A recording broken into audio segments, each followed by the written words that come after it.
you visited the Northeast region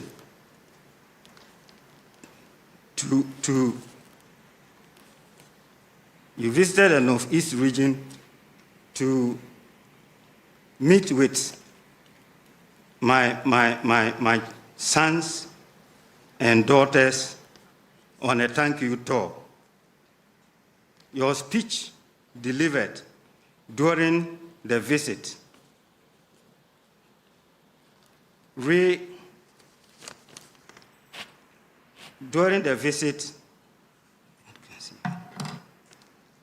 reminded our collective hope and reaffirmed your unwavering commitment to the progress of the region and Ghana at large. We are deeply inspired by your government's focus on peace and security, recognizing that without peace, our dreams of development will remain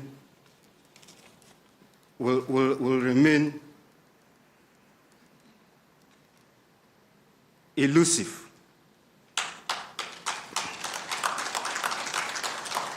Your resolve to strengthen our national peace infrastructure and support traditional solutions to conflict, especially in the Baku conflict, is commendable and assuring.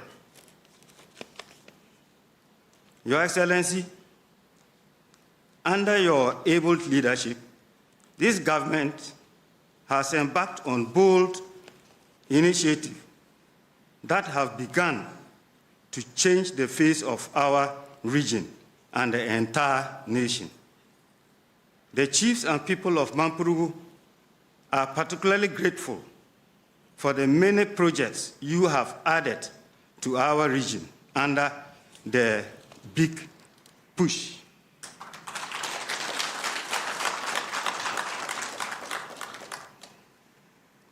From roads to bridges, rice mills, to modern hospitals and energy solutions that will light our communities and power our industries. A very good afternoon. Just so you know, we'll be juggling between the Jubilee House and Parliament House. But let's move away from the Jubilee House to Parliament House. We are told that the Minister for Land and Natural Resources, Emmanuel Ama Kofi-Boa, is answering questions on the floor of Parliament. And the Minority Leader, Alison Japanyo Markin, is currently making a statement. Let's move to Parliament. May, without notice, ask a supplementary question for further clarification of any matter of fact on the answer, but a supplementary question shall not introduce a matter not included in the original question. 2, the member who asks a question may be allowed to ask not more than 3 supplementary questions on the substantive question. Now, 3, any other member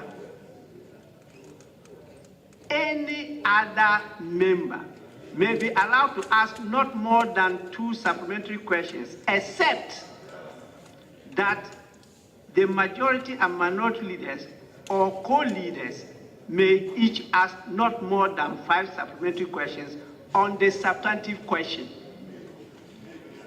This one is referring to a member asking a question, and when it comes to supplementary,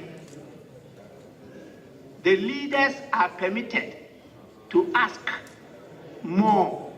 But when the leader himself asks a question, this is not applicable.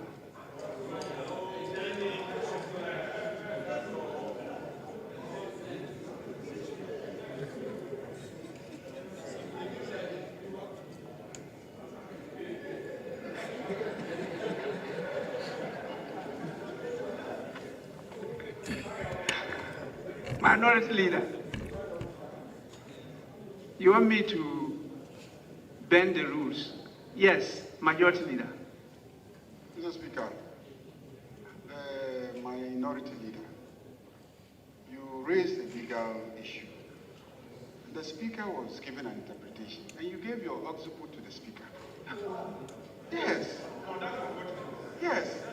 You gave your occiput to the Speaker whilst he was trying to explain a rule to you. This is not good. This is in bad taste.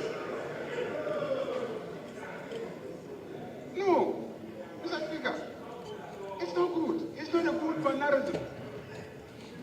And you've done that persistently. I've observed you. When the Speaker is addressing us, we're all facing him and paying attention. With rapt attention. But when you raise an issue, the Speaker is addressing your issue, and you look elsewhere and you give your explanation to the Speaker. No, Mr. Speaker. No. Severally. Indeed, it is worse when the First Deputy Speaker is in the chair. Mr. Speaker, he will not only sit and give his occiput to the Speaker, he will face this side and be addressing the Speaker. No, you've done it persistently. When it was the First Deputy Speaker, I kept quiet. He's our colleague member of Parliament. But I cannot keep quiet when it is the Speaker himself. I cannot do that. I cannot do that. And whilst he's doing that, he's attacking the woman on this side. He just did. Speaker had to draw his attention that he should concentrate and ask his question. He was attacking women.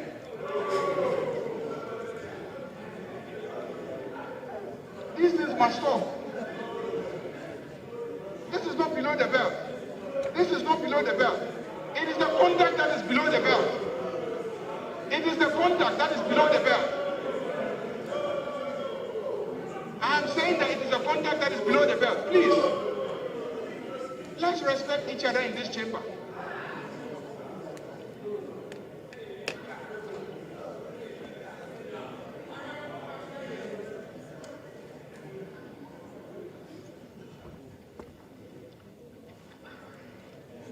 Well, I thought once the Minority Leader was here himself, unless he has engaged counsel. Speaker, Minority Chief Whip, you are the counsel now. Speaker, not necessarily, Yes. but I am his chief whip. Okay. Speaker, just to observe a few things that the leader of the House has related to. Speaker, today at the Business Committee, the leader of the House and the Majority Leader regretted how we have often delayed in prosecuting government business. And he zeroed in on question time, referring to the orders, and said that we have often yielded to the temptation of going beyond the stipulated time. And government business often suffers. And I had agreed with him totally. Here we are just about exiting question time.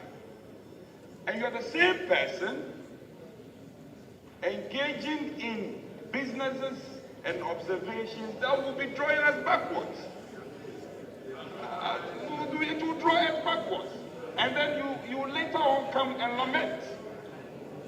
Speaker, for the records, this week we have shown total cooperation with our colleagues. Even when deputy ministers are not in the House, we have willingly obliged where applications are made to the chair that deputy ministers or other ministers should prosecute businesses that are advertised in different ministries, names of different ministries. Why won't you allow us to go ahead and exhaust the period allocated to question time? Then government business will be prosecuted. Here you are, raising issues that will not inure to the benefit of the prosecution of government business. Why? Mr. Majority Leader, at one breath, you wanted to support you to prosecute government business. Then at another breath, you are the same person who is causing the delay. I want to be charitable here, and I want to be careful in the use of words. Mr. Majority Leader, when you do such things, you are delaying government business. And I'm sure the president will not be happy with this. The president wants government business to be prosecuted, and here you are raising things that will not help. So advise yourself. Mr. Majority Leader, advise yourself. Otherwise, we will help you to delay the prosecution of government business, which will not be in your interest. A word to the wise is enough. I thank you.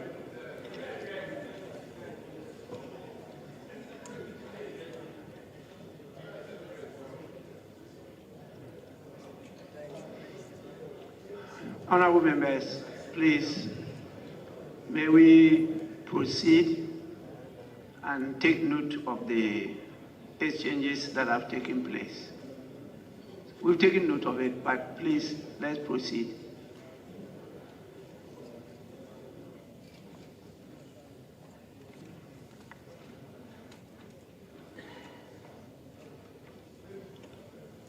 Honorable Minister, in your response, which response is advertised in the order paper at page 50,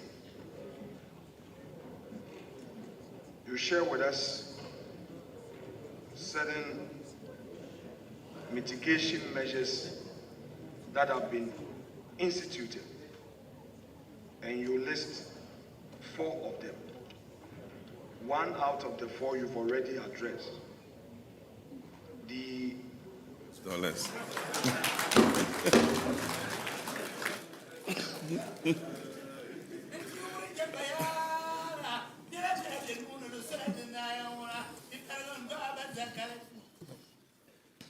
Thank you very much. It is traditional for a father to follow and visit his son and see how he's doing. And I believe that this is the right time. We've been in office for 6 months. And as you said, we had the opportunity to come and say thank you to the people of the Northeast for the support they gave us during the last election. And I had the opportunity to visit my father, the Nairi, and I was happy to see him in good health. We held a closed-door discussion and discussed several issues. And I'm happy that shortly after that meeting, he has sent this powerful delegation to come and see where his son is. And so when you go back, report to him that myself and Nana are doing well, and that we shall not disappoint him. Her Excellency, the Vice President of the Republic of Ghana, senior staff of the Presidency, Your Majesty's delegation, members of the Mamprugu Traditional Council, distinguished elders, ladies and gentlemen. It is with profound honor and heartfelt appreciation that I welcome His Majesty's delegation and his esteemed entourage to the Jubilee House today. Your visit is not only a reaffirmation of the long-standing bond between the state and traditional authority, but also a powerful symbol of our shared commitment to peace, progress, and the prosperity for the people of the Mamprugu Kingdom and Ghana at large. Your Royal Majesty's leadership within the Mamprugu Kingdom and the broader Gbewa fraternity has remained exemplary. You've stood tall as a beacon of unity, a guardian of cultural heritage, and an unwavering advocate for peace and unity across northern Ghana. Your continued engagement with the government through calls for enhanced security, improved social services, and establishing higher learning institutions demonstrates your firm belief in participatory development and inclusive governance. Let me use this occasion to highlight some areas in which your wise counsel and vision align strongly with government's ongoing priorities. And the first is preserving culture and advancing education. Your Royal Majesty, I acknowledge your tireless advocacy for preserving our cultural identity. You've always reminded us time and again that our history, our values and traditions are not relics of the past, but are vital instruments for shaping our collective future. And so through your leadership, the importance of promoting indigenous languages and indigenous knowledge systems has gained renewed attention. I therefore commend your efforts to ensure that culture and education are pursued to empower our young people with an identity and an opportunity. In this regard, I'm pleased to reaffirm that my government is actively working on the modalities for the establishment of a public university in the northeast region of our country. This is part of our broader effort to ensure equitable access to tertiary education for all our people in all parts of the country, and so that nobody will be left out.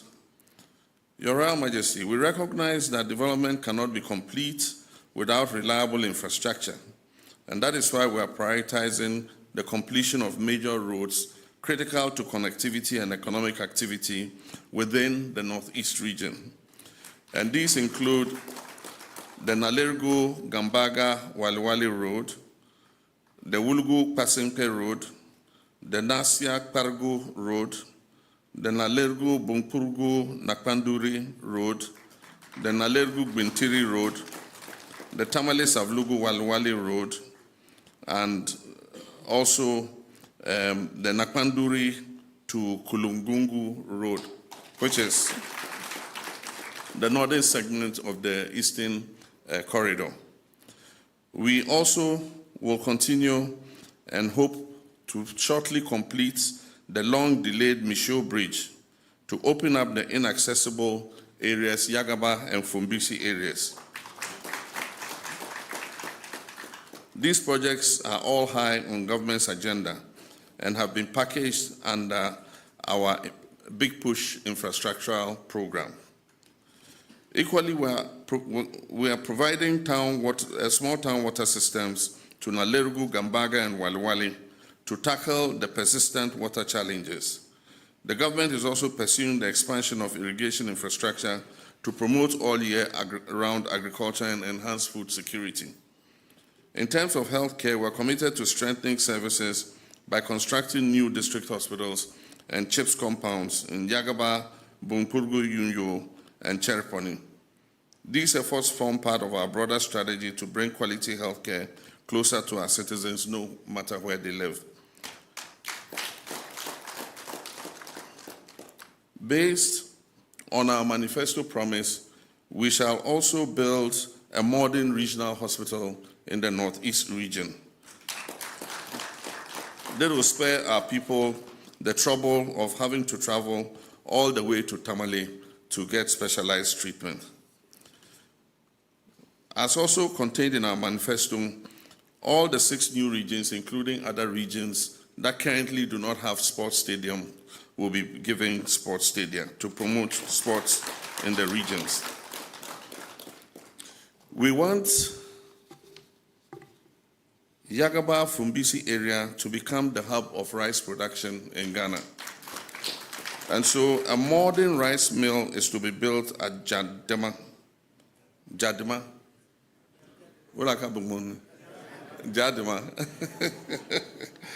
A modern rice mill is to be built there to buy and process all the rice that is produced overseas for processing. And the rice will be bought by the National Buffer Stock Company and supplied to our schools and hospitals. And so the farmers will have a ready market for their rice. Your Royal Majesty, no task is more urgent than creating hope and opportunities for our young people. We are acutely aware of the unemployment crisis, particularly among the youth in the Northeast region. To address this, government has rolled out many critical programs, such as the National Apprenticeship Program, the Jumara Initiative, and these are all aimed at equipping our young men and women with vocational and entrepreneurial skills. We're eager to partner closely with your palace and traditional councils to ensure that these programs are tailored to local realities and benefit the youth of Mamprugu directly. Your Royal Majesty, I cannot speak of peace and development in the north without touching on the situation in Boko. The protracted conflict in Boko continues to pose a grave challenge to our national peace and regional harmony. Boko, which has always been a booming and prosperous commercial center, is now a pale shadow of itself. Nobody is happy about this situation. Youth move around on motorcycles with sophisticated assault rifles and fire indiscriminately. The conflict has affected everyone: Bamprusis, Kusasis, Bises, Moshis, Hausas, and all other ethnic groups living in the area. Many professionals have fled the area, and public service workers are refusing to be posted to Boko. Let me commend your Royal Majesty for the dignified and statesmanlike manner in which you have responded to these tensions. Your calm and reasonable voice has been a source of guidance to many, and I sincerely appreciate your commitment to peace. I was with His Royal Majesty Nana Osei Tutu II 2 days ago, and he briefed me on the cooperation you have given him in finding a final traditional solution to the conflict. I commend you for the concessions you are willing to make in order to see lasting peace in Boko. I take this opportunity to humbly urge all stakeholders to speed up the mediation process so that peace can return to Boko in order that residents can return to their normal lives as soon as possible. The government remains resolute in restoring lasting peace and stability in Boko. This includes enhancing the security presence, support for conflict resolution mechanisms, and deeper dialogue with all traditional, religious, and civic stakeholders. We believe that peace in Boko is a matter of national importance and that it requires our collective resolve so that justice will prevail and that we will resolve our issues by dialogue. Your Royal Majesty, I wish to assure you that government will continue to rely on your wisdom and partnership in navigating these sensitive matters in a manner that upholds human dignity and preserves the unity of our people.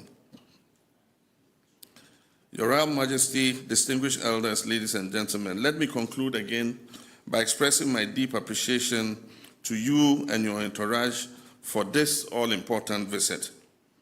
The Mamprugu Kingdom has always been a pillar of stability, tradition, and national conscience. Your visionary leadership continues to inspire your people and the nation at large, and the government stands ready and willing. The government stands ready and willing to work with you to realize Mamprugu's full development potential through enhanced infrastructure in education, healthcare, agriculture, roads, bridges, and job creation. Let us build a future of peace, dignity, and shared prosperity for all. Long live the Mamprugu Kingdom.